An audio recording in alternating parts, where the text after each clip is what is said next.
જય શ્રી કૃષ્ણ. આપણે સત્સંગમાં આજે આપણે દિલીપ કુમાર રાયના પુસ્તક છે ચમત્કારો આજે પણ બને છે, એમાં આપણે સતીના પ્રસંગો જોઈએ. હવે આપણે સત્સંગમાં સતીના પ્રસંગો જોઈએ એ પહેલા તમને થોડીક હું દિલીપ કુમાર રાયની વાત કરી લઉં. દિલીપ કુમાર રાય એક વિશ્વવિખ્યાત પુરુષ છે, બંગાળના વતની છે. આધ્યાત્મિક ક્ષેત્રે ઘણું સાહિત્ય પ્રદાન કર્યું છે એમને. અને આપણે બંગાળની વાત કરીએ, પર્ટિક્યુલરલી કલકત્તાની આસપાસની, તો કલકત્તા એ બંગાળે ઘણા મહાપુરુષો ભારતના આપ્યા છે.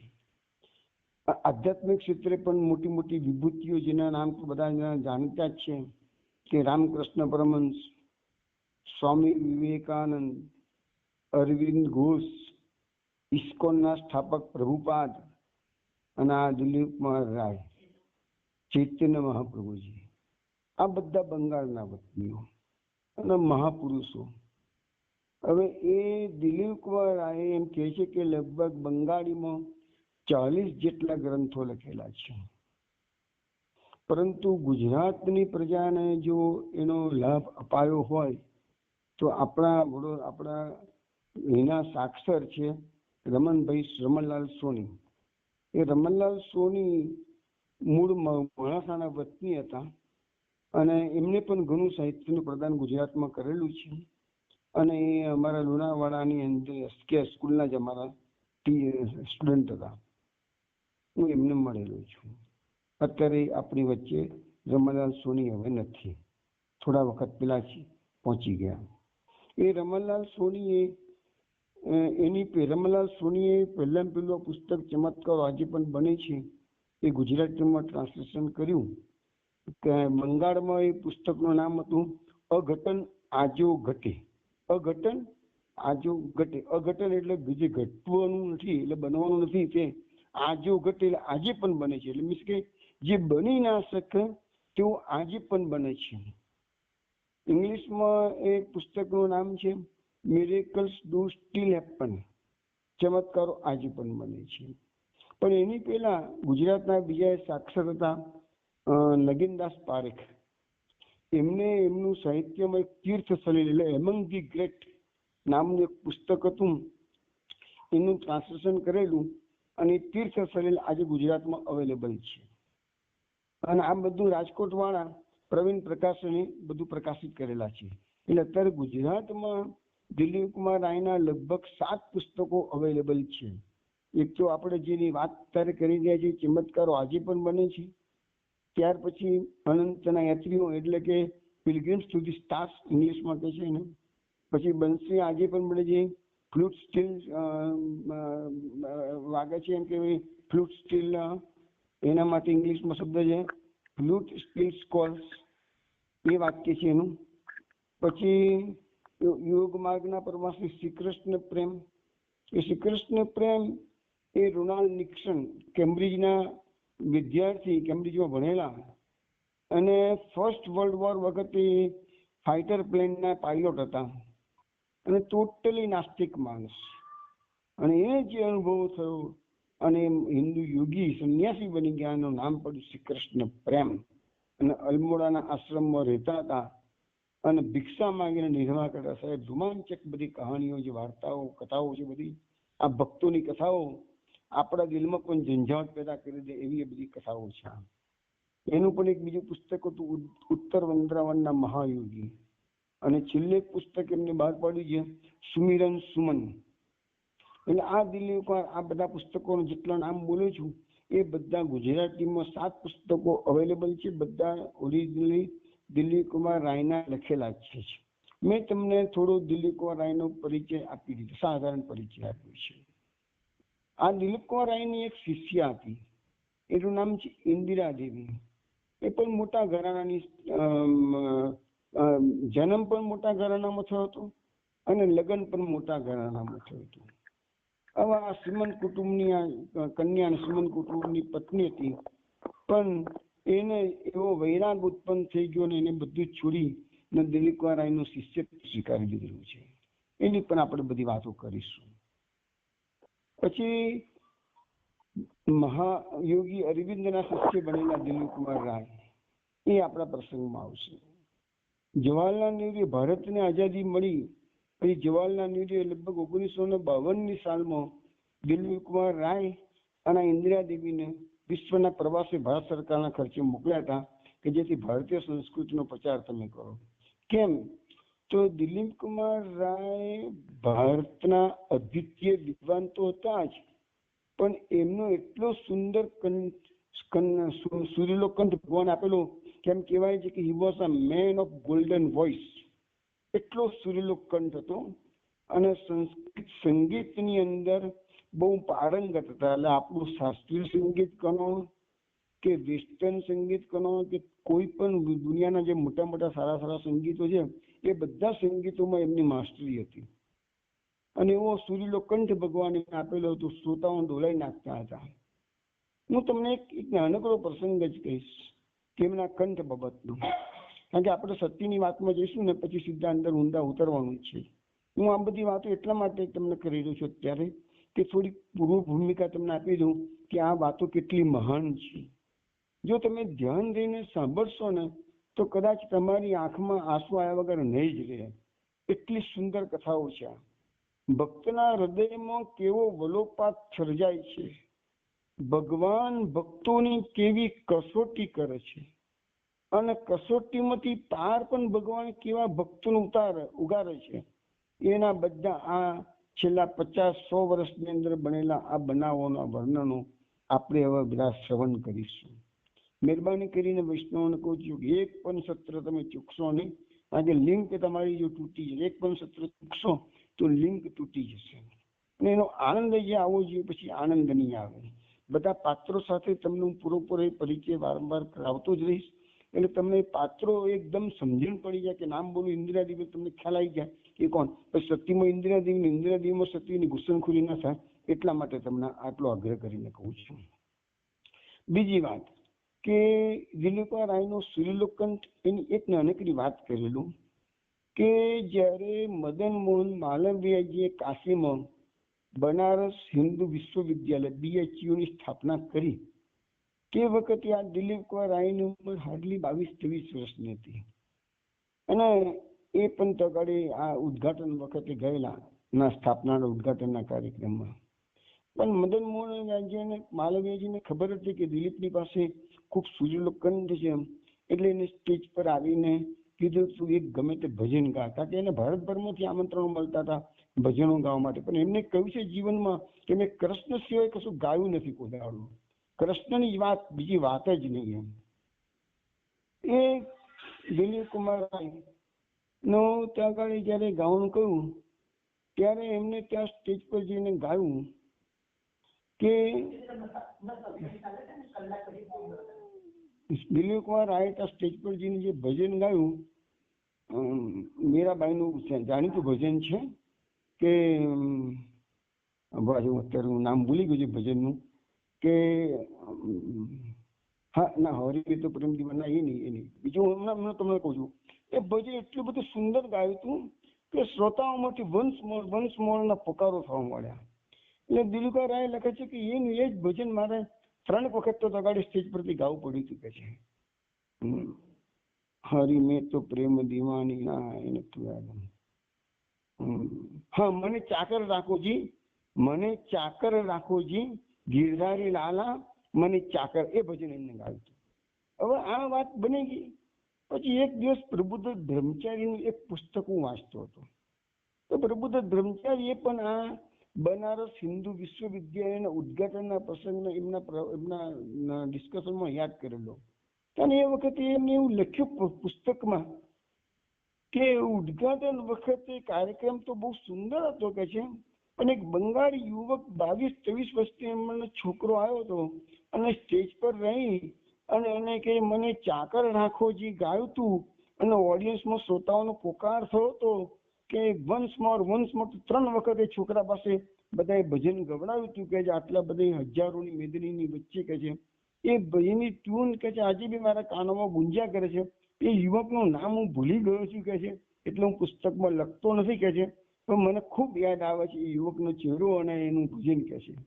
તો વર્ષો પછી પ્રબુદ્ધ બ્રહ્મચારી એમના પુસ્તકમાં આ પ્રસંગનો પણ ઉલ્લેખ કરેલો. એટલે કહેવાનો મતલબ મારો શું છે કે દિલીપ કુમાર રાય એનો સૂર્ય કંઠ હતો, ભારતભરમાંથી આમંત્રણો મળતા હતા.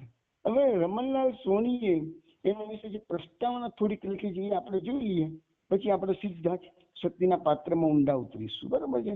શક્તિના પ્રસંગોમાં આપણે એની અંદર એકાકાર થઈશું ને તો એનો આનંદ પુષ્કળ આવશે આપણને.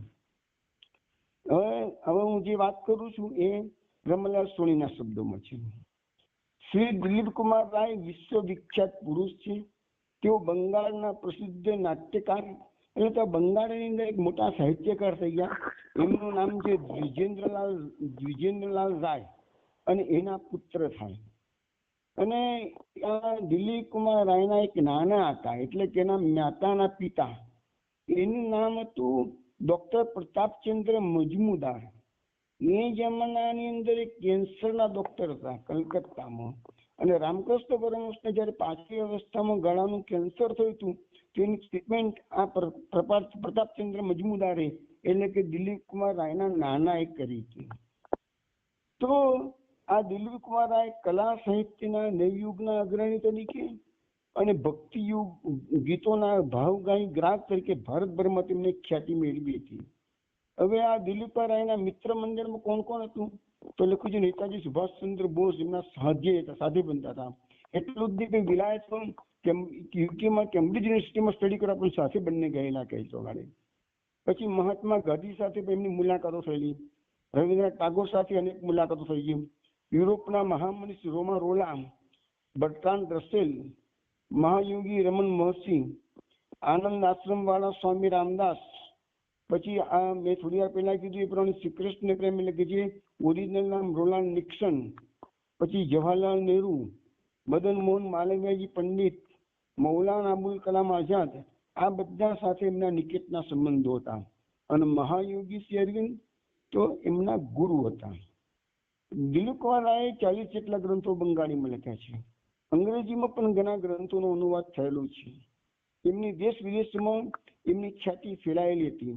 મહાત્મા ગાંધીજીએ પણ જયારે એમના ભજનો સાંભળ્યા ત્યારે કહેલું કે હું તો એવો દાવો કરું છું કે ભારતમાં તો શું પણ વિશ્વમાં પણ બહુ ઓછા માણસોને ભગવાને આવો કોમળ, મધુર અને ગાઢ કંઠસ્વર આપ્યો છે. મહાત્મા ગાંધીજી એમના ભજનો ગાઈને કહ્યું હતું કે એક વખત મહાત્મા ગાંધીજી બીમાર હતા. આઈ થિંક એપેન્ડિક્સનું ઓપરેશન કરવા માટે પુનાની સાસુ હોસ્પિટલમાં દાખલ કરેલા. દિલીપ રાય પુના ગયેલા હતા અને એને કોઈએ કહ્યું કે ગાંધીજીને દાખલ રહેલા છે અને એપેન્ડિક્સનું ઓપરેશન કરાવ્યું છે. તો ત્યાં ગયા હતા. તો ત્યાં સુધીમાં ગાંધીજી પાસે ગાંધીજી જાણતા નતા કશું, પણ એ વખતે બાજુમાં સરોજિની નાયડુની છોકરી તમને કદાચ ખબર છે, સરોજિની નાયડુને ભારતની બુલબુલ કહેવાતી હતી. એની છોકરી ત્યાં બેઠેલી હતી. એને ગાંધીજીને કીધું, બાપુજી આ તો ભારતના મહાન સંગીતકાર જેમનો સુરીલો કંઠ છે કે he was a man of golden voice એવું કહેવાય છે કે છે. એટલે દિલીપ કુમાર રાયને કીધું બાપુજીએ કે તું પછી એક બેટા એક આવ્યો છે તો ભજન સંભળાવો ને મને કે છે. એટલે પછી દિલીપ કુમાર રાયે કીધું અત્યારે કશું લીધા વગર આનું સાધન, સાંજે મારો તંબુરો લઈને આવીશ. પછી સાંજે દિલીપ કુમાર રાય ફિરતી હોસ્પિટલમાં ગયા અને મીરાબાઈનું ભજન ગવડાવ્યું હતું. તાને ગાંધીજી આ શબ્દો વાપર્યા કે હું દાવો કરું છું કે ભારતમાં તો શું વિશ્વમાં બહુ ઓછા માણસોને આવો કોમળ, મધુર, ઘાટ કંઠસ્વર મળ્યો છે. દિલીપ કુમાર રાય માટે વધારાની એક વાત તમને કરી દઉં. દિલીપ કુમાર રાય જયારે વૃંદાવનના કૃષ્ણના ભજનો ગાય ને તાને ગોપાલ કૃષ્ણ બાજુમાં કનૈયો એના કંઠ સાંભળવા માટે આવી જતો. સાહેબ આવી બધી વાતો જેનો પાર નથી એવી આજે આપણે કરવાની છે. પણ દિલીપ કુમાર રાયને એક કનૈયો એટલો તતલાવતો કે દિલીપ કુમાર રાયને દર્શન ના આપવા તો ના જ આપે. એની બાજુમાં બેઠેલા લોકોને દર્શન થાય કે કનૈયો ગુપચુપ આવીને દિલીપ કુમાર રાયને ભજનો સાંભળે છે. બધા કે દિલીપ તારા ભજનો સાંભળવા માટે તારી બાજુમાં કનૈયો બેઠો હતો. કે તમે એને કોને કે મને કેમ દર્શન આપતો નથી? કારણ કે ના એને દર્શન નહીં આપવું કે છે. એને તતળવું છું તો જ એનામાં વૈરાગ્ય અને એનો વિરહ આવે છે, તો જ એના એટલી ઉત્કટતા એના ભજનોમાં આવે છે. એવા દિલીપ રાય સાથે આપણે એના પુસ્તકોનું આસ્વાદન કરીશું કદાચ 2 મહિના 3 મહિના સુધી આ જ આસ્વાદનનો લાભ આપણે બધા લઈશું. આગળ એટલે ગાંધીજીનો ઓપિનિયન જોયું. અરવિંદનો ઓપિનિયન શું છે? મહર્ષિ અરવિંદ ઘોષ કહે છે કે તમને મેં જોયા નહોતા તે પહેલાથી હું તમને ઓળખું છું. દિલીપા રાય માટે કહે છે અનેક જન્મોથી આપણો સંબંધ છે અને તમે તો મારા અસ્તિત્વના ભાગરૂપ છે. કોણ બોલે છે? પાંડિચેરી વાળા મહર્ષિ અરવિંદ ઘોષ બોલે.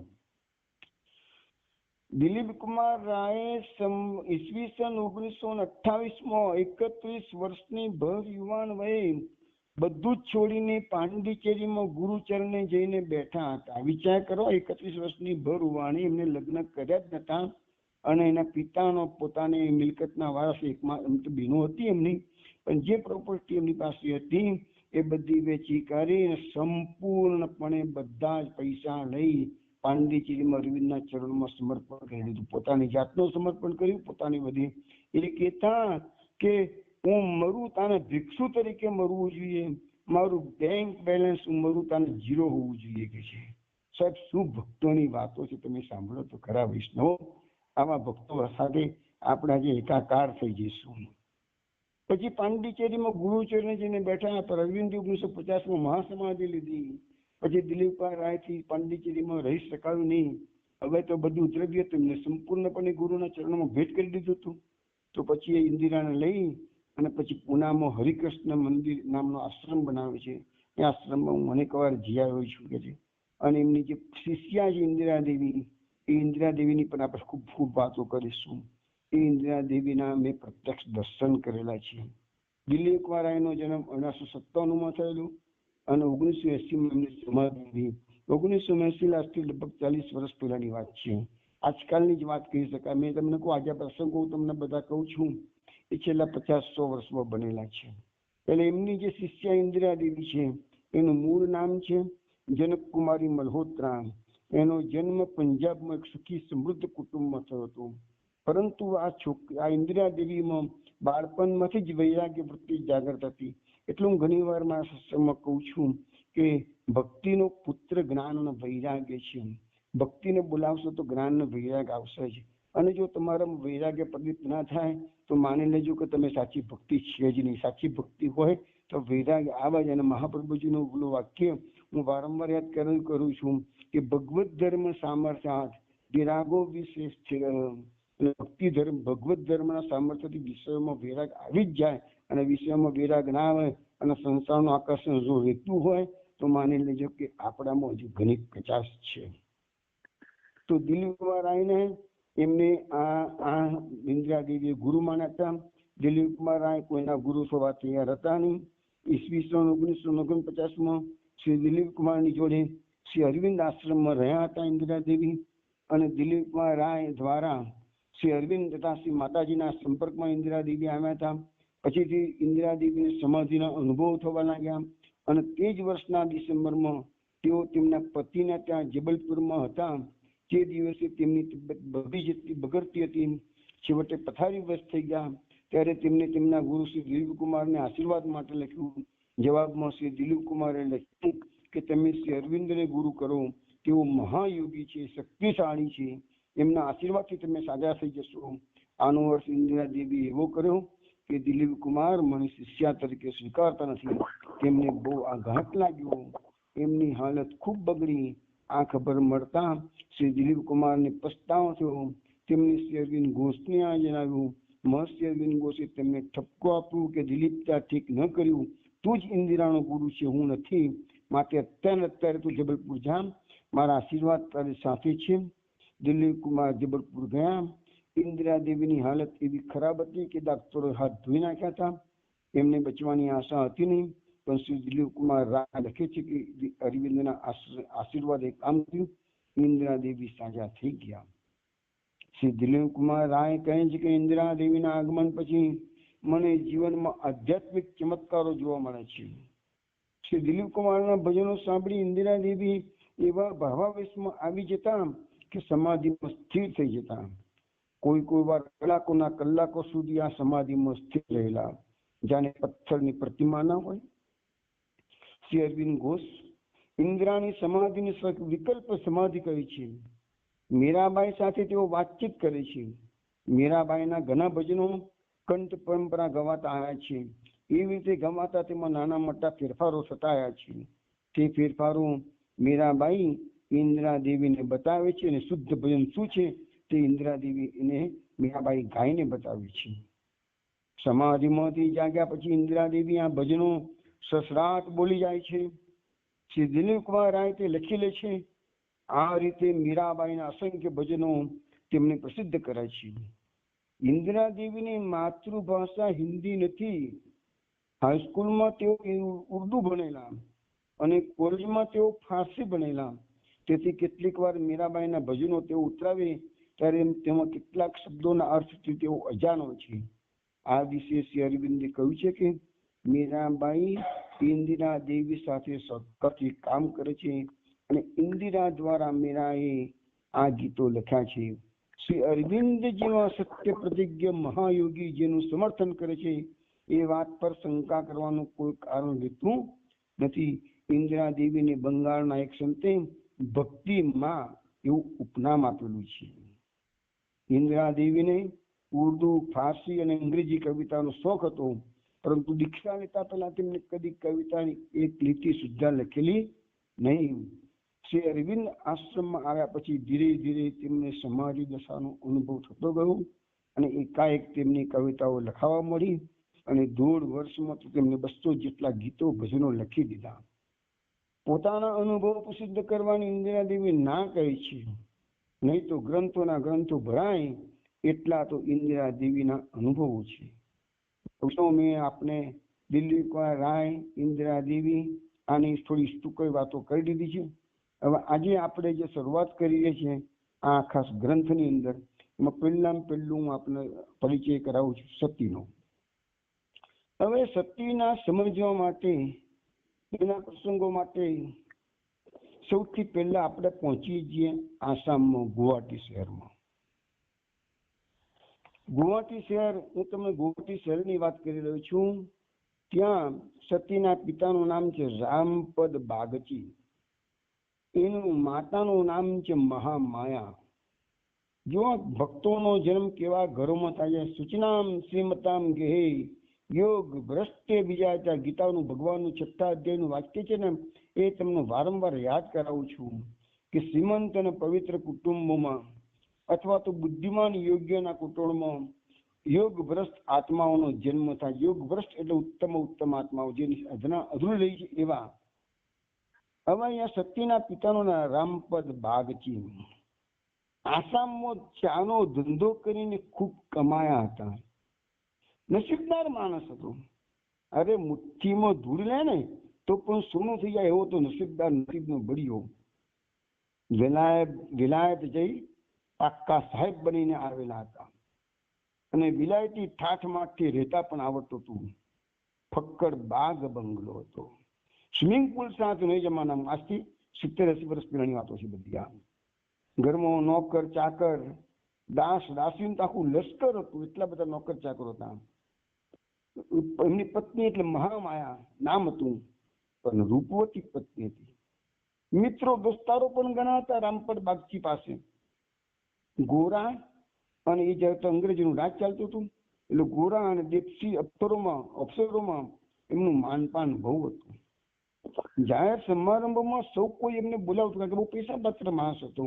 જાહેર સમારંભમાં વારંવાર આમંત્રણો મળતા અને માણસ પણ પૈસા પાત્ર જેટલું જ છૂટા હાથે દાન કરતા હતા. તેઓ પોતાની બુદ્ધિજીવી માનતા અને જ્યારે ત્યારે વિજ્ઞાન, પ્રગતિ, નવયુગની વાતો ઉત્સાહથી કરતા હતા. આધુનિક માણસ હતા, પણ ઈશ્વર અને એવી કોઈ વાતો આવે તેનાથી દૂર ભાગતા. એમને આ બધું ગમતું નતું. ઈશ્વરની વાતો, ચમત્કારની વાતો, ભક્તિની વાતો, એનાથી દૂર ભાગતા હતા. પણ એમના પત્ની મહામાયા એ કૃષ્ણની વાતો કર્યા વગર રહી શકતા જ નહીં. જો પતિ પત્ની વચ્ચે કેટલો મતભેદ થાય છે, મતભેદ થાય છે. એની પત્ની કૃષ્ણ વિનાના વાતો કર્યા વગર રહી શકતી નથી અને રામપદ બાગચી કૃષ્ણની વાતોથી 1000 ગાંવ દૂર જાય છે. ત્યારે રામપદ બાબુને જ્યારે પત્ની મહામાયા કૃષ્ણની વાતો કરે તાને ગમતું નહીં. પણ પત્ની મહામાયા પર એમને ઊંડો પ્રેમ હતો. તેને રાજી રાખવા આ રામપદ માગચીએ પોતાના બંગલાના કેમ્પસમાં જ એક નાનકડું મંદિર પણ એની વાઈફ માટે બનાવી આપ્યું હતું. તે પણ સફેદ આરસની કૃષ્ણની માત્ર 1 હાથ ઊંચી નાનકડી મૂર્તિ પણ પધરાવી આપી હતી. અને એ કહેતા કે હું તો મુક્ત વિચારધારા માનનારો છું, મારો વિચાર કોઈના પર ઠોકી બેસવામાં હું માનતો નથી. એટલે પતિ પત્ની વચ્ચે મતભેદ હતો. પત્ની રોજ કૃષ્ણની પૂજા કરતી હતી. રામપદ બાગચીને ગમતું નતું, છતાં પણ એની વાતમાં વચ્ચે આવતા હતા નહીં. આવો ઘર સંસાર ચાલી રહ્યો છે. પણ જુઓ, આવા ફેમિલીમાં એક ઉત્તમ ભક્તનો જન્મ થાય છે. સતીનો જન્મ થયો ત્યારે બંગલામાં ભારે ઉત્સવ મનાવવામાં આવ્યો. એ વખતે મહામાયાએ ગૌવતીમાં 10,000 ગરીબોને જમાડ્યા. સતીના જન્મના ઉત્સવના લીધે 10,000 બ્રાહ્મણોને મહામાયાએ જમાડ્યા હતા. રામપદ બાબુએ તે જમાનામાં, હું તમને વાત કરું છું ને, એ લગભગ 1920 એટલે લગભગ 100 વર્ષ પહેલાની વાત થઈ. રામપદ બાબુએ એ વખતે કલકત્તાની એક ફેશનેબલ કન્યા શાળા, એટલે આધુનિક કન્યા શાળાની 30,000 રૂપિયાનું દાન મોકલાવ્યું. એ જમાનામાં મારી નાના ઘેર છોકરીનો જન્મ થયો, એની ખુશાલીમાં કન્યા શાળાને 30,000 રૂપિયાનું દાન મોકલાવ્યું. પતિ પત્નીના વિચારો આમ તો જુદા હતા, પણ બંનેને પોતાના બાળક સતી પ્રત્યે ખૂબ પ્રેમ હતો. હવે આગળ જઈએ. શું જુઓ, બાપની ઈચ્છા હતી કે દીકરીનું નામ કોઈ આધુનિક પાડવું, અણીમા મંજીમા એવું કંઈક. એની માં કહે છે, ના ના ના ના, એવા નામ સાંભળીને તો મને બીક લાગે છે. મારી છોકરીનું નામ એવું નહીં પાડવું. મારી છોકરીનું નામ હું સતી પાડીશ. કારણ કે નખશીખ ભક્તિ, આની ઈચ્છા એવી હતી કે મારી છોકરી નખશીખ ભક્તિ કરતી થાય છે. એટલે નામ પણ હિન્દુત્વ વાળું હતું, સતી પાડ્યું નામ. એના પિતાશ્રીને આ નામ નથી ગમ્યું. સતી નામ પ્રાચીન છે, સાથે સાથે અર્ધ ભરપૂર છે. હવે કે છે કે આ નામ એને બરાબર શોભતું હતું. ઘણી વાર થતું કે આ એનું નામ નથી પણ ઉપાધિ છે. કારણ કે એ પવિત્ર કે ઘણા ખાસ કરીને સ્ત્રીઓ એને સમજવામાં ભૂલ કરતી. આ એનો ઢોંગ છે. લાભ મળ્યો હતો, તેથી લોકો એની બાબતમાં કેવા ફિસાદમાં પડી જતા એ જોઈ મને હસવું આવતું. દિલીપ કુમાર રાય લખે છે કે હું નાનો હતો ત્યારે ગયામાં એક કોયલ મેં પાળી હતી. એકવાર એક કોયલનું પોંજું અમારા બંગલાની સામે એક ઝાડની ડાળે મેં લટકાવી દીધું. એ ઝાડની ડાળે આવીને બેસી ગયા અને જાણે કે કાગડાઓની પાર્લામેન્ટ મળી ના હોય એટલા બધા કાગડાઓ આવી ગયા. અને એ બધા કાગડાઓએ કાકા કાકા કરવા માંડ્યું. પેલી કોયલ એકલી છે પણ પાંજરામાં છે. એ કુહુ કુનો મીઠો તહુકો કરે છે.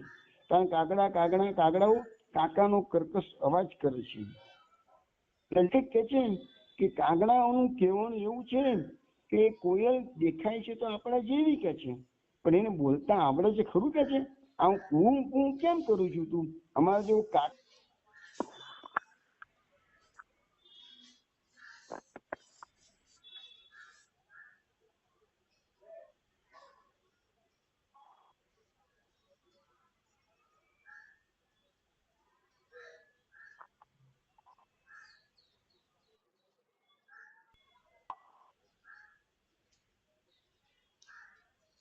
એક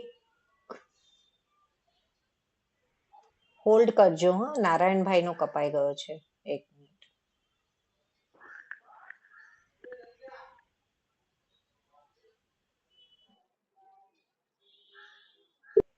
હા નારાયણભાઈ, કપાઈ ગયો હતો તમારું. હા હા. હવે વાત કરતો હતો કોયલની અને કાગડાની, કે જેવી રીતે કોયલ એકલી હતી પણ મીઠો ટહુકો કરે છે, કાગડાઓ અનેક હતા પણ કકા કકા કરે છે. તો જેવી રીતે કોયલનો ટહુકો સાંભળીને કાગડાઓ એમ કે છે કે તને બોલતા તો આવડતું નથી, કે તું અમારી માફક કાકા કરીને કે છે. તો એ કાગડાઓને ખબર નથી કે મીઠો અવાજ એનો છે કે તારું છે. એવી રીતે બુદ્ધિ વર્ગો આપણા દેશમાં ઘણો મોટો છે અને ભક્તોનો વર્ગ તો ઘણો નાનો છે.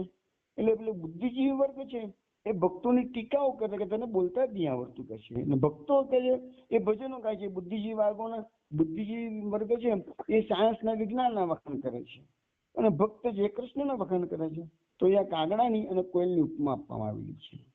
પછી આગળ કહેવામાં આવે છે કે અર્થ અને પરમાર્થને સાપના નોળિયાનો સંબંધ છે. જે લોકો ભૌતિક વૃત્તિ ધરાવે છે એ અને જે લોકોની પરમાર્થની પ્રવૃત્તિ છે એ બંને વચ્ચે સાપના નોળિયાનો ઉભારો સંબંધ હતો જ નથી કે છે. ભગવાન ઈસુનું પણ વચન આમાં લખેલું છે કે સોયના નાકામોથી ઊંટને પ્રસાર કરવાનું કદાચ શક્ય બનશે, પણ સ્વર્ગના રાજ્યમાં શ્રીમંતોને પ્રવેશ મળવો મુશ્કેલ હોય છે. કેમ કે શ્રીમંતો પાસે પોતાની જે શ્રીમંતાઈ હોય છે, સમૃદ્ધિ હોય છે, એનું અભિમાન હોય છે, નશો હોય છે. અને ભગવાન તો ચોખ્ખું કહે છે ને કે ભગવાન અભિમાનીથી 1000 ગૌ દૂર છે કે છે. પછી કોઈને વિદ્વત્તાનો નશો હોય, કોઈને રૂપનો નશો હોય, કોઈને પોતાની શ્રીમંતાનો નશો હોય, કોઈને પોતાની પ્રતિષ્ઠાનો નશો હોય, કોઈને પોતાના કુળનો નશો હોય. આ બધા નશાના બાજુ પર મૂકી અને એક ભક્તિનો નશો કરવા જેવો છે એવું અહીંયા કહેવામાં આવ્યું છે. શ્રીમદ ભાગવતમાં ભગવાન શ્રી કૃષ્ણ રૂક્ષ્મણીજીને કહે છે, નિષ્કિંચના વયમ સાર્વત નિષ્કિંચન જનપ્રિયા તસ્માત પ્રાયન વ્યાધ્યામાં ભજંતી સુમધ્યમે. ભગવાન કહે છે કે રૂક્ષ્મણી આપણે ગરીબ છીએ એટલે ગરીબો જ આપણા સ્વજન છે. શ્રીમંતો તો ભાગ્ય જ આપણી પાસે ઢૂકે છે. એટલે ભગવાનની પાસે શ્રીમંતો ભાગ્ય જ જઈ શકે છે. છતાં લખ્યું છે કે ભાગવતની અંદર જનક, અંબરીશ, વૃષભદેવજી, યુધિષ્ઠિર જેવા અનેક ભક્તોના વર્ણન આવે છે કે જેઓ રાજાઓ મહારાજાઓ પણ હતા અને ભગવાનની ભક્તિ કરતા હતા. પરંતુ આ બધી વાતો કેવી છે કે આવા બધા બહુ જૂજ ઉદાહરણ તમને જોઈ છે કે શ્રીમંતાઈની જોડે ભક્તિ હોય એવા તમને જૂજ એક્ઝામ્પલ જોવા મળશે. પણ મોટા ભાગે ભગવાનના ભક્તો નિશ્ચિંચન વધારે હોય છે. પછી અહીંયા એવું લખે છે આગળ કે વિધાતાની અવરચંદાઈ તો જરા જુઓ કે જો સતીને ફેશનેબલ આધુનિક થઈ ગઈ હોત તો કોઈને નવાઈ ના લાગે. બધા કહે કે એના બાપા એમાં હતા ફેશનેબલ આધુનિક, છોકરી પણ આધુનિક થઈ ગઈ કે છે. પણ વિધાતાએ શું કર્યું તમે જુઓ તો ખરા. એ વિધાતાએ સતીનું બીબું લીધું શ્રીમદની કન્યાનું, શ્રીમંતની રહેણીકરણીનું, પણ એમાં ધારી એક જન્મ જાત વૈરાગીનીને. સતીનો ઉદ્ભવ, સતીનો જન્મ ભલે પ્રતિષ્ઠિત પૈસા પાત્ર કુટુંબમાં હતો પણ એ જન્મ જાત વૈરાગીની હતી. હવે આપણે સતીની વાતમાં આગળ વધીએ. આ સુધી મેં તમને બીજી બધી વાતો અનેક કરી. આ રામપદ બાબુજી હતા ને એના પિતા, એ સાધુ સંન્યાસીની સામે જોતા પણ એમને ઠેકડી ઉડાવતા, વાર તહેવારને માનતા પણ એટલા બધા આધુનિક હતા. એ પોતાની પત્ની કે જે કૃષ્ણની ભક્ત હતી એને જૂના જમાનાની કીધા. પણ એટલું ખરું કે રામપદ બાબુ પોતાની પત્નીનું કદી મન દુભવતા નહીં. એ સાધુ સંન્યાસીને ઘેર બોલાવે કે તેમના દર્શને જાય તો એનો વિરોધ પણ કરતા નહીં. આ મહામાયા એટલે સતીની માયા માતા ભક્ત હૃદયની ભોળી શ્રદ્ધાળુ બાઈ હતી. તે સવા સાત જપ તપ કરતી, ઠાકોરજીને કાયમ માટે પોતાના પતિ અને પુત્રીના મંગળ માટે પ્રાર્થના કરતી. એ મહામાયા આટલો બંગલામાં મોટો સ્ટાફ હતો નોકર ચાકરનો, તો પણ મંદિરની સાફ સફાઈ જાતે કરતી. મૂર્તિ આગળ પૂજા પાઠ પોતે બ્રાહ્મણોને બેસાડતી જાતે પૂજા પાઠ કરતી. બીજા કોઈને પોતાની મૂર્તિને અડકવા પણ દેતી નહીં. પણ આ બધું રામપદ બાબુ ઉદાર ભાવે શ્રી લેતા. આ રામપદ બાબુને આ બધું ગમતું નહીં, એની પત્ની આ બધું કરે, છતાંય પોતાની પત્ની પર પ્રેમ હતો એટલે આ બધી હરકતો એ સહન કરી લેતા. પણ હવે શું થાય છે કે લાડકવાઈ દીકરી તો બંને લાડકી છે, ધીરે ધીરે સતી મોટી થઈ ગઈ છે. લાડકવાઈ દીકરીને જ્યારે માની જોડે મંદિરમાં જવા મળ્યું તોય પણ એ કઈ બોલ્યા નહીં. એમને ના ગમ્યું પણ એ બોલ્યા નહીં. ધીરે ધીરે છોકરી મોટી થઈ એટલે માની આંગળી પકડીને એ બી મંદિરમાં જતી થઈ. ધીરે ધીરે છોકરી મોટી થઈ ગઈ. 7 વર્ષ પૂરા થયા, 8મું બેઠું. હવે સતી મંદિરમાં જઈને એક આસને બેસતી પૂજા પાઠ ધ્યાનપૂર્વક જોતી અને જાતે પણ પૂજા પાઠમાં ભાગ લેતી, આરતી જોતી. હવે માતાની સાથે ધીરે ધીરે એ મંત્રના જાપ પણ કરવા લાગી. આ બધું જોઈને રામપાદ બાબુને સહન થયું નહીં. એમને થયું કે હવે તો હદ થઈ જાય છે, આ છોકરી 8મું વર્ષ બેસી ગઈ છે અને આવી રીતે જો માતાની જોડે રહેશે કાયમ માટે, આ પૂરી એના માતા જેવી પોતાની જોડે રહીને છોકરી ભક્તાની થઈ જશે. એટલે રામપાદ બાબુ એક પ્લાનિંગ કરે છે. નક્કી કર્યું કે આ છોકરીને એની માતાની પાસેથી દૂર કરવી. હવે આ રામપદ બાબુના એક ભાઈ હતા, એનું નામ હતું કાલીપદ બાબુ. એ કલકત્તાના હાઈકોર્ટના મોટા બેરિસ્ટર ગણાતા હતા એ જમાનામાં. અને કલકત્તામાં એમનો બહુ મોટો ચોરંગી વિસ્તારમાં ફક્કડ મોટો બંગલો હતો. એટલે તરત જ રામપદે કાલીપદને પોતાના ભાઈને કહ્યું કે સતીને હું તમારા ત્યાં મોકલું છું, અને જે આધુનિક કન્યાશાળા છે જેના મેં 30,000 રૂપિયા ડોનેશન આપ્યું છે ત્યાં તમે સતીને દાખલ કરી દો, અને તમે સતીનું ધ્યાન રાખજો કે છે સતી એની અહીંયા આ બંગલામાં રહેવા માટે ગુવાહાટીમાં, તો એની માતાની જોડે ભક્તાની થઈ જશે. મારે એને આધુનિક બનાવવી છે, મારે એને ભક્ત નથી બનાવી. એટલે એને મોકલી. જો ભગવાન કેવા કેવા ખેલ કરે ભક્તોના જીવનમાં, કેવા કેવા બનાવો છે કે આપણે કલ્પના ના કરી હોય એવું ભગવાન શું ભક્તોનું રક્ષણ કરે છે. જુઓ તમે હવે કલકત્તાની કન્યાશાળામાં તો દાખલ કરી દીધી છે સતીને. કલકત્તામાં કાલી બાબુના ઘરે રહેવા આવી ગઈ છે. અહીંયા પણ મોટો બંગલો છે. સતીનો એના પિતાનો એક જ આશય સતીને માતાથી દૂર કરવું, જેથી જન્મથી એને ભક્તિના સંસ્કાર ન મળે અને આધુનિક માણસોની વચ્ચે રહે, આધુનિક સ્કૂલમાં ભણે તો આધુનિકતાના બધા વિચારો એનામાં આવી જાય. પરંતુ આ કાલીપદ બાબુ જ્યાં રહેતા હતા એની બાજુમાં જ દિલીપકુમાર રાયનો બંગલો છે. બંને પડોશી છે. અને દિલીપકુમાર રાયને મેં વાત થોડી વાર પહેલા કરી કે એનો સુરીલો કંઠ હતો. એટલે દિલીપકુમાર રાયના કાલીપદ બાબુ પણ ગાવાના બહુ શોખીન હતા. ભજનો નતા ગમતા, એના કંઠના કારણે કાલીપદ બાબુ દિલીપકુમાર રાયને વારંવાર પોતાના બંગલે બોલાવે કે પડોશમાં જ હતા એટલે બોલાવે, અને એવી રીતે આ લોકો ભજનોનું રંગત જામતી થઈ કે છે. હવે લખે છે કે દિલીપકુમાર રાયના શબ્દોમાં કહું છું તો કે જે હું કાલીપદ બાબુનો મારો પડોશી હતો, એમને ઘેર જવા આવવાનો મારો સંબંધ હતો. કાલીપદ બાબુ પણ સંગીતના શોખીન હતા, સંગીતના પરીક્ષક પણ હતા, અને ઘણીવાર તેમના બેઠક ખંડમાં હું ગાતો તે વખત તેમના પત્ની, આ કાલીપદ બાબુની પત્ની છે એનું નામ છે મોહિની. તમને બધા શબ્દોથી ત્યાં પરિચિત. તો મોહિની એટલે સતીની કાકી થઈ, અને કાલીપદ બાબુ એ સતીના કાકા થયા. સગા ભાઈ છે રામપદ બાબુના. કાલીપદ બાબુ બંને સગા ભાઈઓ છે. પેલા ગુવાહાટીથી સતી અત્યારે કલકત્તા ભણવા માટે આવી ગયેલી છે. હવે અહીંયા આધુનિક લોકોના ઘરમાં રહેવા આવી. કાકા કાકી આધુનિક છે, પરંતુ એની બાજુમાં દિલીપકુમાર રાય રહે છે. એટલે એને જે પોષણ એની માતા પાસેથી ભક્તિનું પોષણ મળતું હતું, જે બંધ થઈ ગયું, એ ભગવાને એને પોષણનો બીજો સોર્સ ઉભો કરી આપ્યો બાજુમાં જ દિલીપકુમાર રાય. સતી આ દિલીપકુમાર રાયને મામા બાબુ કરીને સંબોધન કરે છે. તો લખે છે કે મોહિની ભાભી, દિલીપકુમાર રાય લખે છે મોહિનીને ભાભી કહેતો, અને મોહિની બેન મને દિયર કહીને સંબોધતા. મોહિની દેવીનો સ્વભાવ ખરેખર ખૂબ સારો હતો. સતી ત્યાં આવી તે પહેલાથી સતી વિશે તેની પાસેથી હું ઘણું જાણી ચૂક્યા, કે વારંવાર જતા હતા પાડોશના કારણે. એટલે મોહિની ભાભીએ એમને કહ્યું કે અમારા ભાઈના ઘરે સતી જન્મી છે છોકરી, એ ભાભી અમારા જે સતીની માતા છે એકદમ ભક્તાની છે, એના પિતાને ગમતું નથી, એટલે સતીને અહીં મોકલવાના છે. આ બધી વાતો દિલીપકુમાર રાય પાસેથી પહેલેથી આવી ગયેલી હતી. રામપદ બાબુના ઘરમાં જન્મીને સતીએ, રામપદ બાબુ એટલે આસામવાળા, સતીના પિતા, એના ઘરમાં જન્મીને સતીએ કેવી ગડબડ ઊભી કરી હતી કે એ બધી વાતોથી દિલીપકુમાર રાય પૂરેપૂરા માહિતગાર હતા. સતી કાલીપદ બાબુને ત્યાં આવી ત્યારે 8 વર્ષ પૂરા કરી એ 9મા વર્ષમાં પ્રવેશી. જોતામાં તો તે દિલીપકુમાર રાયની ખૂબ લાડકી બની ગઈ. દિલીપકુમાર રાયને હું ટૂંકામાં હું દાદા શબ્દ વાપરીશ અથવા મામા બાબુ શબ્દ વાપરીશ. આગળ સતી એમના મામા બાપુ કહેતી હતી અને ઇન્દિરા દેવી એના દાદા કહેતા હતા. તો કાલીપદ બાબુને કાકા બાબુ કહેતી અને દિલીપ રાયને મામા બાબુ કહેતી. છોકરી કેવી મજાની હતી, કેવળ દેખાવે તો રૂપાળી હતી એમ નહીં, એની પ્રત્યેક ભાવભંગીમાં સૌંદર્ય પ્રગટી ઉઠતું હતું. સતીના ગાલ પર એક કાળો તલ હતો.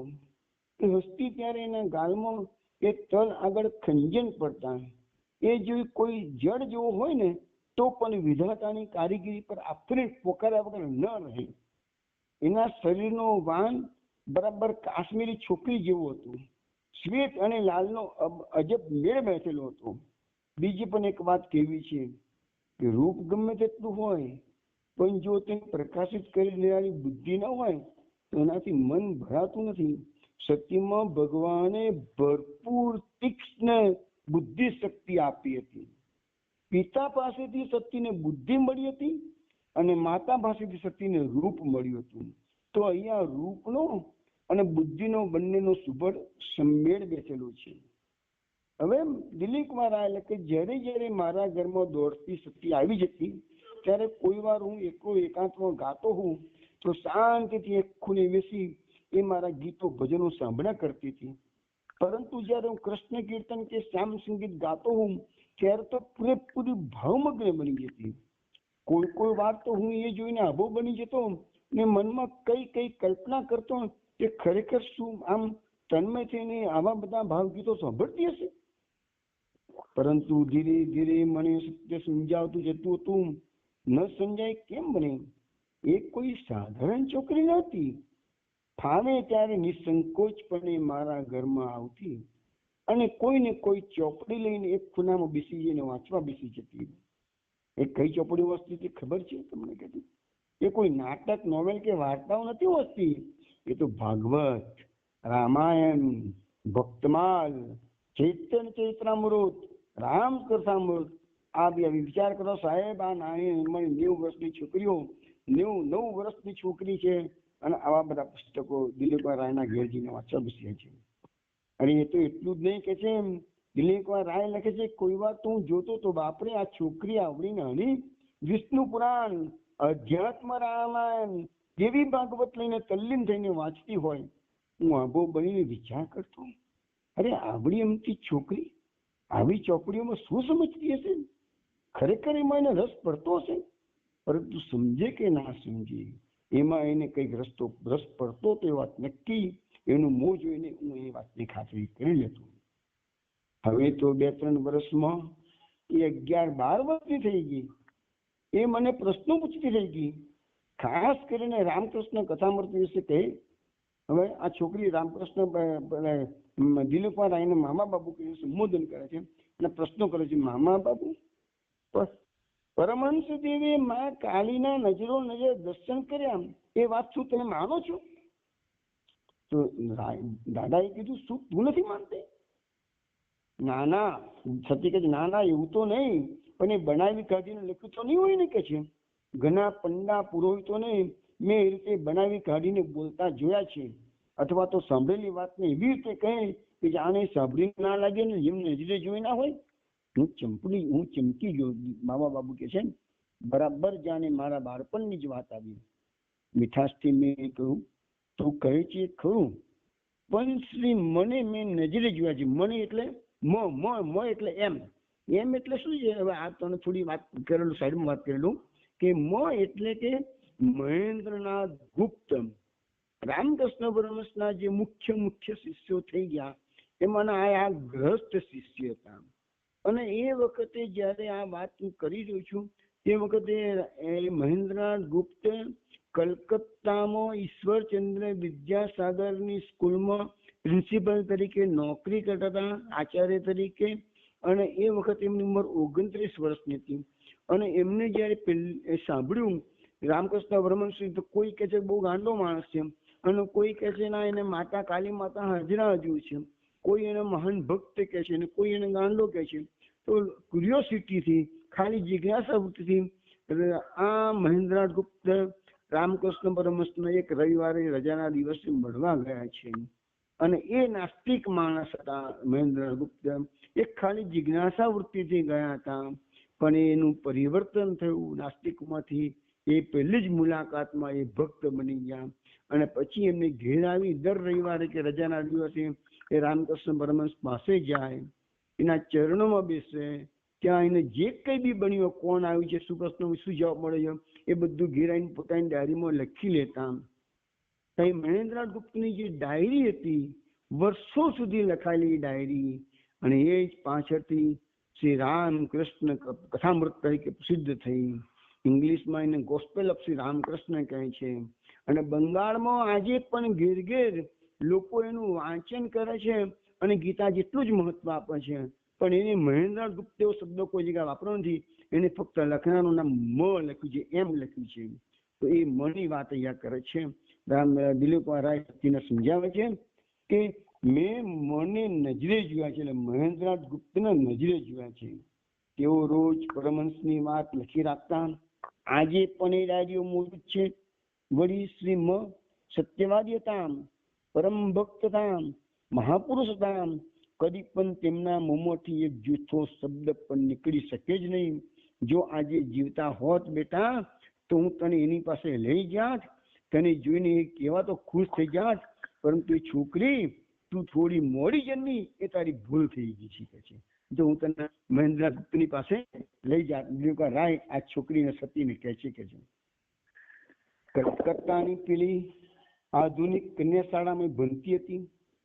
એનું મન ફેરવવા વાસ્તે એના બાપે એને અહીં મોકલી હતી. એના ઉપર પડેલી મંદિરની અને ઠાકુર દેવતાની અસર ધોઈ કાઢવાની હતી. પરંતુ મહા ઉતારની કળા તો એ જ જાણે. એ એવા એક બની બેઠેલા મામા બાપુના પંજામાં આવી પડી કે જેના જીવનમાં એ જ ઉંમરે શ્રી રામકૃષ્ણે મોટો વિપ્લવ કરી નાખ્યો હતો. કોઈ વાર વિચિત્ર યોગાયોગનો વિચાર કરતો અને મનમાં હસતો કે લીલા ખરી લીલા કરે છે ભગવાન. કારણ કે જો એ ગૌવતીમ જ રહ્યું હોત તો એનું પાણીદાર મન પંડા પુરોહિતોને જોઈ જોઈ કદાચ ધર્મમાંથી ઉઠી ગયું હોત. એમની વાતોથી એનું સ્વતંત્ર મન કદી સંતુષ્ટ થાત નહીં. સમજ્યા વિના એ કશું માની લેત નહીં. પરિણામે કોઈ બીજા જ ચીલે ચડી ગઈ હોત.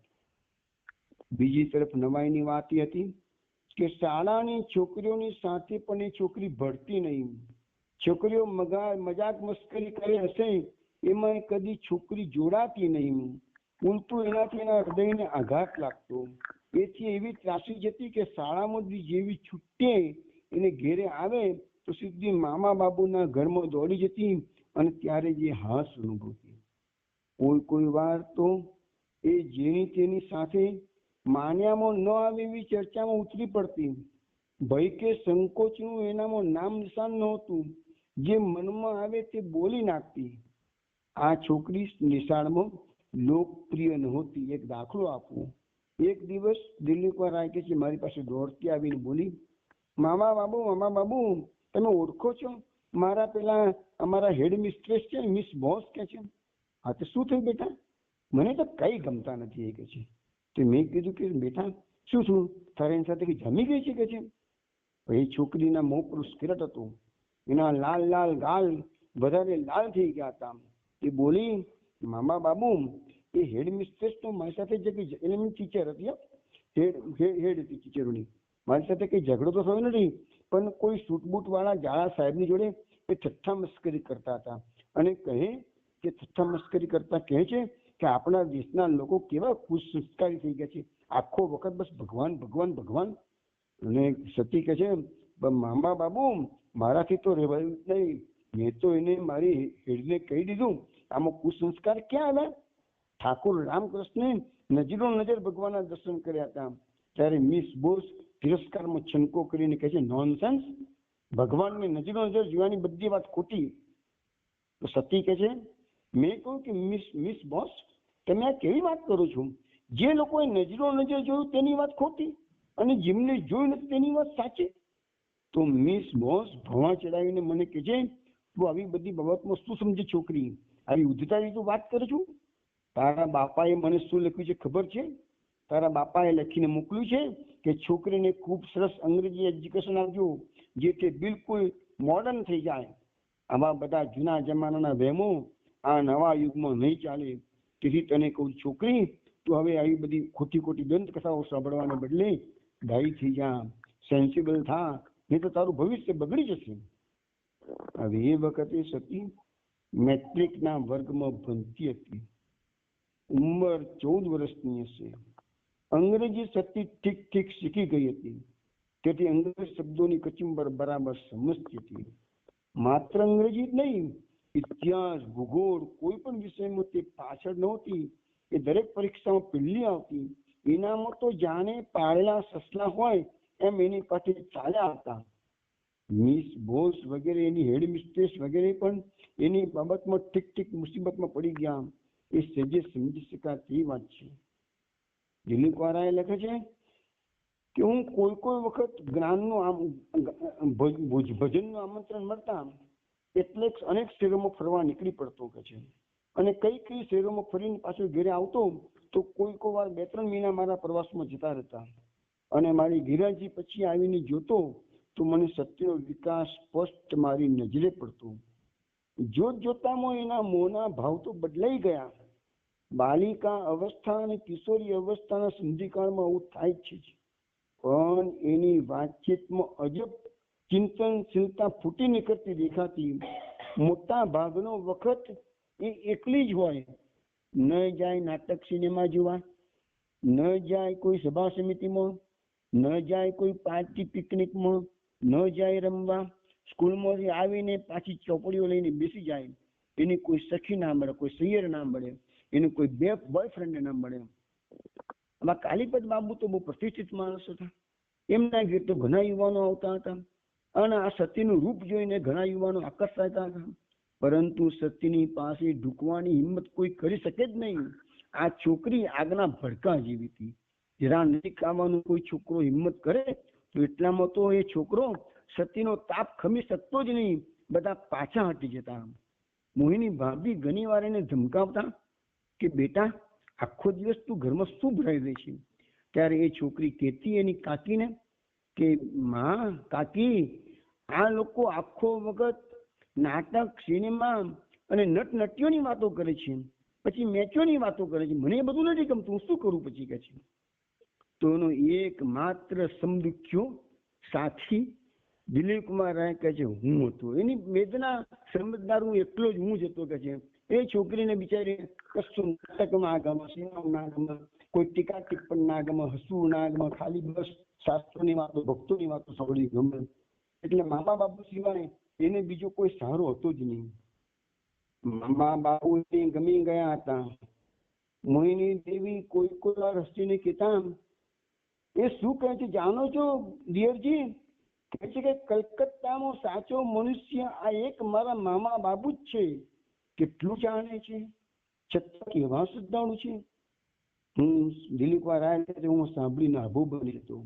હું સમજતો કે હું એને માપી રહ્યો છું, પણ હકીકતમાં છોકરી પણ મને માપી રહી હતી, મારી પરીક્ષા કરી રહી હતી એના મનની કસોટી પર. પરંતુ હું વિચારમાં પડી જતો કે શ્રદ્ધા કોને કહેવાય? તે આવડી એમથી છોકરી શું જાણતી હશે? ગમે તેટલી હોશિયાર હોય પણ ઉંમરમાં તો હજી બાલિકાને, હજી તો 14 વર્ષની છે. મોહિની ભાભી ઘણી વાર મારી પાસે આવી તેની ફરિયાદ કરતા કે મામા દિયરજી એને જરા સમજાવો, આ કેમ ચાલે?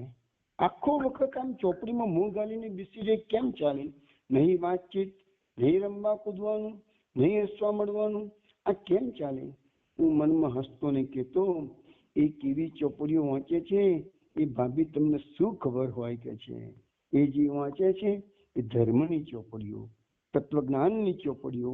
પરંતુ મોટી હું કશું કહેતો નહીં, મન વાળતો કે બાપરી છોકરીને ક્યાંય વિસામો નથી, કોઈ એનું દર્દ સમજ્યું નથી, એટલે સાધુ સંતોની વાતો સાંભળવા એ મારી પાસે દોડી આવે છે અને એને એની ચાકીના મહેનત અનામતથી જેટલી બચાવાય એટલી બચાવી એ મારો ધર્મ છે. અને હાયરે માણસની શક્તિ કેટલી. પરંતુ એ વાત કરતા પહેલા એક બીજી વાત કે મામા બાબુ કે છે, અવશ્ય કે છે કે એક દિવસે સતીના મનની એક બીજી દિશાનો મને પરિચય થયો. આ બીજી દિશા એટલે કઈ છે? હવે ગુરુવાદની વાત આવે છે. હવે જે લોકો આધ્યાત્મ માર્ગમાં પદાર્પણ કરે છે એ લોકો અવનવા મૂંઝવણો આવતા હોય છે. હવે એક આપણા હિન્દુ સંસ્કૃતિમાં એવું છે કે ગુરુ વિના ઉદ્ધાર નથી. હવે સતી આ 14 વર્ષની બાલિકા છે, એને અત્યારથી ગુરુવાદ પર પૂરેપૂરી નફરત છે. જુઓ તમે જીવનમાં કેવા ઝંઝાવતો અને કેવા ભગવાન કેવા કેવા પરિવર્તનો લાવે છે. જોઈએ આપણે આગળ. આ મોહિની દેવી એટલે એના કાકીનું નામ છે, એના એક ગુરુ હતા. એને જોતા જ આ સતી ભભૂકી ઉઠતી. એક દિવસ સતી દિલુકા રાય મારી પાસે વાત કરતી હતી, તો અચાનક એને ગુરુગીરીની વાત કાઢી. પેલા મેં આ વિષય પર એની સાથે કદી કોઈ વાત કરી હતી નહીં, કારણ કે એના મનમાં પ્રશ્ન જાગ્યો છે એવી મને કલ્પના સરખી નહોતી. તરસ ન લાગે ત્યાં સુધી પાણીની કિંમત સમજાય નહીં એ હું જાણતો હતો, પરંતુ આજે અચાનક વાત નીકળતા હું જોઈ શક્યો કે આ વિષય પર એને ખૂબ વિચાર કર્યો લાગે છે. મેં એને કહ્યું કે સદગુરુની પ્રાપ્તિ એ જીવનનો એક મહાલાભ છે. આ સાંભળી એનું મોં લાલ થઈ ગયું. મારા પર એને ભક્તિભાવ હતો એની ના નહીં, પરંતુ તેથી કરીને મારી આગળ દલીલો કરવામાં એ કદી પાછી પડતી નહીં. જે મનમાં આવે તે સરળ ભાવે બોલી નાખતી. દલીલમાં હરી જાય તો હસીને કહેતી હરી ગઈ. પરંતુ જ્યાં સુધી કોઈ ચીજ એના મનમાં એને સ્વીકારવા જેવી ન લાગે ત્યાં સુધી સતી કદી સ્વીકારતી નહીં. એ રેસયુક્ત સ્વરે મને બોલી, એવું તો કદી બનતું હશે મામા બાબુ કે ગુરુની સિફારસ વગર ભગવાનની પાસે પહોંચાય જ નહીં. વળી ગુરુને ભગવાન કહેવાય કેવી વાત? માણસ ગમે તેવો મોટો હોય પણ એ કદી ભગવાન બની શકે ખરો? પછી દલીલો પર દલીલો. કેમ તે મારી વાત સાંભળે જ નહીં કે ભગવાન ગુરુને પોતાનો પરિચય આપવાની કામગીરી સોંપી શકે છે. છેવટે બોલી, એવા કોઈના કદી દર્શન થશે તો વાત જુદી, પરંતુ મને આ ગુરુગીરી જરાય ગમતી નથી. મામા બાબુ બોલતા બોલતા એની આંખો ભીની થઈ ગઈ. એ બોલી, મામા બાબુ મને સમજવામાં ભૂલ ના કરતા. સાચા સાધુ સંતો આપણને ઘણું બધું આપી શકે છે, એ વાત મારું મન સ્વીકારે છે, પરંતુ અમે એક ગુરુની વાત કરે છે. યદુ બાબા હતા ગુરુ કરીને, એના મધુ ચેલાની જોડે ઝઘડો થયો તો કીધું, યદુ બાબા ગુરુ થઈને બોલ્યા કે હું મધુ ચેલાને જોઈ લઈશ. આ તો અહંકાર થઈ ગયો કે છે. તો ભગવાન મારા મનને ખેંચે છે, પરંતુ સીધે સીધા આવવાને બદલે જો તેઓ આવા લોબા રસ્તે ગુરુવાળા રસ્તે કેમ વધારે પસંદ કરે છે એ મને સમજાતું નથી. જો દલીલો કોની? 14 વર્ષની છોકરીની દલીલો છે. હું કઈ બોલ્યો નહીં. લાઠી એની પીઠ થાબડી. મેં માત્ર એટલું જ કહ્યું કે તે ઠાકુર રામકૃષ્ણના વચનામૃત વાંચે છે ને, તેઓ નહોતા કહેતા કે જેટલા મત એટલા પંથ. તું મારો મત સાંભળીને રહે, તું તારા સ્વભાવમાં રહે. ભગવાન પર પ્રેમ કરવો એ જ અસલ વાત છે, બાકી બધું ખોટું છે. ભગવાન પર તું પ્રેમ રાખી શકશે તો એ જ તને દેખાડી દેશે કે તારો માર્ગ અજવાળવા માટે ગુરુને સાથ દેવો કે નહીં. એ કંઈક વિચારમાં પડી જઈ શાંત થઈને બોલી, આ મને ગમ્યું, શું સમજી તે જાણે છે. એક સુંદર પ્રસંગ આવી રહ્યો છે, એટલે 10 મિનિટ હું જરા વધારે લઈશ, થોડું તમે પછી સત્સંગ બંધ કરીશું. એક સુંદર પ્રસંગ આવી રહ્યો છે. વિચાર કરતા ખરેખર હું નવાઈ પામી જતો. કેવી અદભુત છોકરી છે! એને જોઈ કવિ કાલિદાસે વર્ણવેલી સંચારણ લતા યાદ આવી ગઈ. સુંદર ને સુકુમળ છતાં વજ્રાદપી કઠોરાની મૃદુની કુસુમાદપી, બિલકુલ અક્ષર અક્ષર એ પ્રમાણે. નહીં તો ગુરુગીરીના નામે જેના મુખનું હાસ્ય વિલાઈ જાય તે પાછું પ્રહલાદ, ધ્રુવ, અમરીશની કથા સાંભળતા અશ્રુ પ્રવાહમાં વહી જાય એ કેમ બન્યું? મારા પાસે રોજ ત્યાં આવી આવા બધા ભક્તોની કથાઓ સાંભળતી. હું ભાગવતમાંથી સંસ્કૃત શ્લોકો કાઢી અને સમજાવતો. એ સાંભળતા એની આંખોમાં પાણી આવી જતા. કોઈ વાર એ બોલી ઉઠતી, હો ભગવાન, એમના ભક્તોને કેમ અમે દુઃખી કરતા હશે? અને પછી તરત જે કીધી, દુઃખ ભોગવ્યા વગર ભક્તિ જાગતી નથી. એટલે જ ને મામા બાબુ એવું એ કેમ કહેવાય? કાકા બાબુના દોસ્ત પેલા મહિમ બાબુ છે ને, કાકા બાબુની પાસે આવી તેઓ કેવું રડતા હતા. આ પહેલે દિવસે આપણી છોકરી ધરે છે કે એમના કાકાના એક દોસ્ત હતા, એ વર્ષ પહેલા તો મરી ગયા, એમના પતિના ભૂખે ભૂખે રડતા હતા. અને આજે કે વર્ષ જ થઈ ગયું ને એટલા માટે કે પરણમાં નીકળી પડ્યા છે કે છે. એટલે એના મોઢા પર અંગમાની છાયા ફરી વળી કે ઠાકુર રામકૃષ્ણ લાખ વાતની એક વાત કહી છે કે ઊંટ કાંટાળું ઘાસ ખાધા વગર રહી શકતું નથી, અને પછી ભલે ને એના મોઢામાંથી દર્દ લોહી નીકળતું હોય. આ બહુ સમજવા જેવી વાત છે, હું ટિપ્પણી કરતો નથી. પછી મામા બાબુ કીધું ચમકી ગયું, અરે આ છોકરી પણ નહીં પરણે કે શું? હસવાનો દેખાવ કરી મેં કહ્યું, પરંતુ સતી તું જેને કાંટાળું ઘાસ કહે છે તે ઊંટને મીઠું લાગતું હોય તો ફટ સતીએ જવાબ આપ્યો, મીઠું? અરે જે ચીજ મોઢામાં નાખતા જીભ બળી જાય તે મીઠી લાગે ખરી? ના મામા બાબુ, મારા પપ્પા અને મમ્મી મને ગમે તેટલું કહે પણ હું તો લગ્ન કરવાની જ નથી. આમ કહીને સતી ચૂપ રહી. પછી બોલી, મામા બાબુ, બધાએ પરણવું જોઈએ એવું શા માટે? લગ્ન એટલે શું એ જરી મને સમજાવશો? તો મુસીબતમાંથી છટકમાં મેં વાત ઉડાવી, વર આવશે ત્યારે તને સમજાશે, કહીશ. અત્યારે કહીશ તો તું અંધારામાં રહી જઈશ. તબ દઈને બોલી, તો પછી મામા બાબુ તમે કેમ પરણ્યા નથી? હવે આ છોકરી 14 વર્ષની છોકરીઓ આવી દલીલો કરતી હતી, વિચાર કરો તમે. હવે 15 વર્ષની સતી થઈ, મેટ્રિકની પરીક્ષા પાસ કરી, 15,000 બેંગાલમાં એ વખતે 15,000 સ્ટુડન્ટ બેઠેલા હતા, એમાં એ આખા સ્ટેટમાં 4થા નંબરે પાસ થઈ. એની બુદ્ધિ શક્તિની વાત સ્વીકારવી પડશે. પરીક્ષાનું પરિણામ બહાર પડ્યું ત્યારે ગૌવતી પિતાની અવાજ છોકરીને વેકેશન પડી એટલે છોકરી કલકત્તાથી ગૌવતી પોતાના માતા પિતાની પાસે ગઈ. અને દિલીપ રાય લખે છે, મેં ટેલિગ્રામ કરી અને સતીને પરિણામની ખબર આપી. ભાઈ વૈષ્ણવ મ્યુટ કરજો, અવાજ આવે છે. વૈષ્ણવ પ્લીઝ મ્યુટ કરો. જવાબમાં સતીએ એક લોબો કાગળ લખ્યો, તેમાં શરૂઆતમાં પાસ થયાનો આનંદ વ્યક્ત કરીને તેને ફરી પેલી જૂની પ્રશ્ન પરંપરા ચાલુ કરી. ભગવાનની પાસે પહોંચવું હોય તો શું કરવું જોઈએ? ગુરુ ન કરીએ તો શું રસ્તો રમણ ભ્રમણ થઈ જાય? શું પછડો વિપત થઈ જાય? એવું કદી બને ખરું? જે ભગવાનને મળવા માંગે છે તે સીધે સુધી એમને કેમ ન મળી શકે? વળી શાસ્ત્રની બધી વાતો તો મનાય એવી નથી. એક યુગમાં શાસ્ત્ર એક વાત કહી છે, બીજા યુગમાં શાસ્ત્ર બીજી વાત કહી છે, એવું તમે જ કહેતા હતા. મામા બાબુ, મારો પ્રશ્ન એ છે કે આ યુગમાં ભગવાનને પામવા માટે શું કરવું જોઈએ? નહીં, પ્રશ્ન હજી વધારે પેચીદો છે. મારા જેવું મન છે જે છોકરીઓનું, તેને શું કરવું જોઈએ? હું ગોઠવીને, હવે દિલીપકુમાર રાયનો બહુ ઇમ્પોર્ટન્ટ પ્રસંગ આવે, ધ્યાનથી સાંભળજો. હું ગોઠવીને દિલીપકુમાર રાય લખે છે કે જબ લખવા બેઠો એટલામાં તો ભયાનક સમાચાર આવ્યા કે ગૌવતીમાં ધરતીકંપ થયો છે. છાપામાં વાંચ્યું કે આવો ધરતીકંપ આસામમાં અગાઉ કદી થયો નથી. કેટલાય માણસો મરણને શરણ થયા, કેટલાય મકાનો જમીનદોસ્ત થઈ ગયા. અને સૌથી પહેલા તો મને સતીનો વિચાર આવ્યો, શું સતી જીવતી હશે? હું દોડતો કાલીપદ બાબુને ઘેર ગયો. તેમને ત્યાં જરૂર મને કંઈક સતીના સમાચાર મળશે. પણ ઘરમાં પેસતા જ તો સ્ત્રીઓનું આક્રંદ સાંભળ્યું. નોકરને ઘરમાં મોકલી પૂછાવ્યું તો ભાભી બહાર આવ્યા પણ કઈ જ બોલી શક્યા નહીં. તેમની આંખોમાંથી આંસુ પડતા હતા. રડતા રડતા તેમને કહ્યું કે સતીના ઘરમાં કોઈ બચ્યું નથી, એકલી સતી બચી ગઈ છે. એના બાપા, સગાવાલા, ઘરમાં જે કોઈ હતા તે બધા મરી ગયા છે. હમણાં જ ટેલિગ્રામ આવ્યો છે. ત્યાંના મેજિસ્ટ્રેટે અરુણ સન્યાલ, ત્યાંના મેજિસ્ટ્રેટ નામ હતું, ત્યાંના મેજિસ્ટ્રેટ અરુણ સન્યાલે તાર કરેલો છે. અરુણનું ઘર પણ ઘસી પડ્યું છે, છતાં હજી ઊભું છે. સતી અને બીજા ઘણા લોકોએ અરુણના ત્યાં આશ્રય લીધો છે.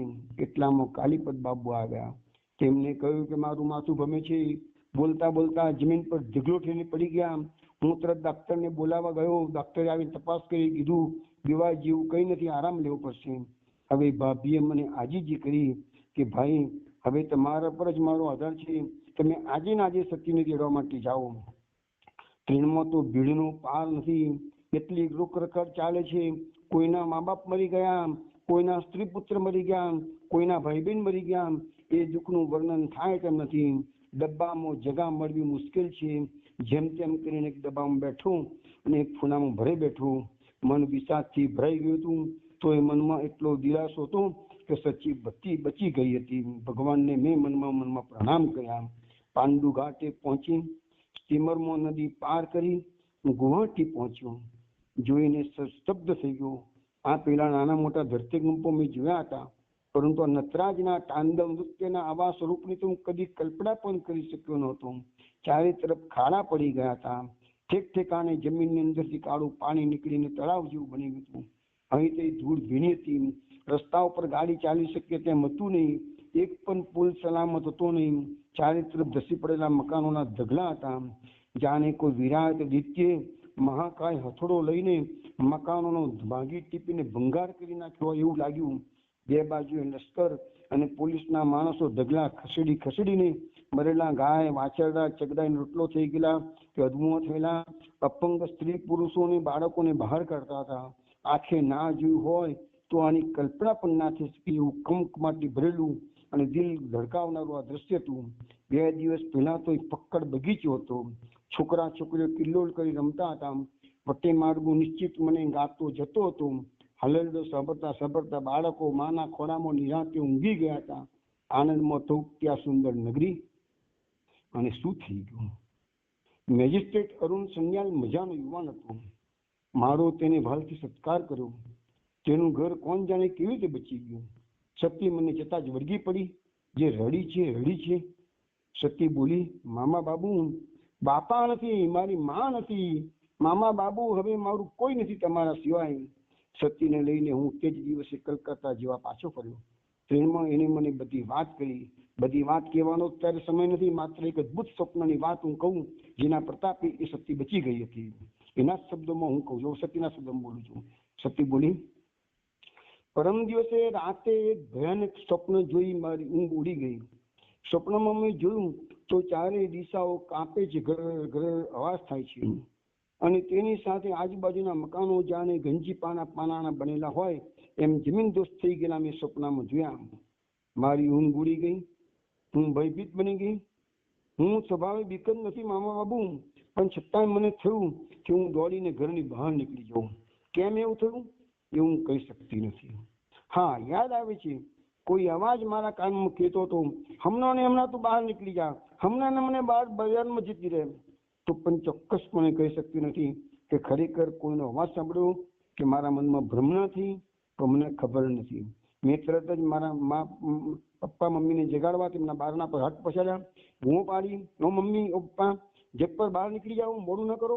પણ મારી માએ ચીડાઈને મને કીધું, અરે ગાળપણ કરવો રહેવા દે છોકરી. આ મહામીનાની કડકડતી ઠંડીમાં અડધી રાતે બહાર નીકળીને કરીશું તું કાંઈ? જ્યાં ઊંઘી જા, ત્યારે જે વાત સવારે કરજે. છતાં અંદરથી પગલાનો અવાજ સંભળાયો એટલે મને થયું કે હમણાં બારણું ઉઘડશે.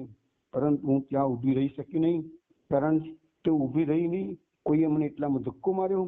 પરાણે ધક્કો વાગ્યો એટલે તરત જ હું દોડતી ઘરની બહાર નીકળી ગઈ.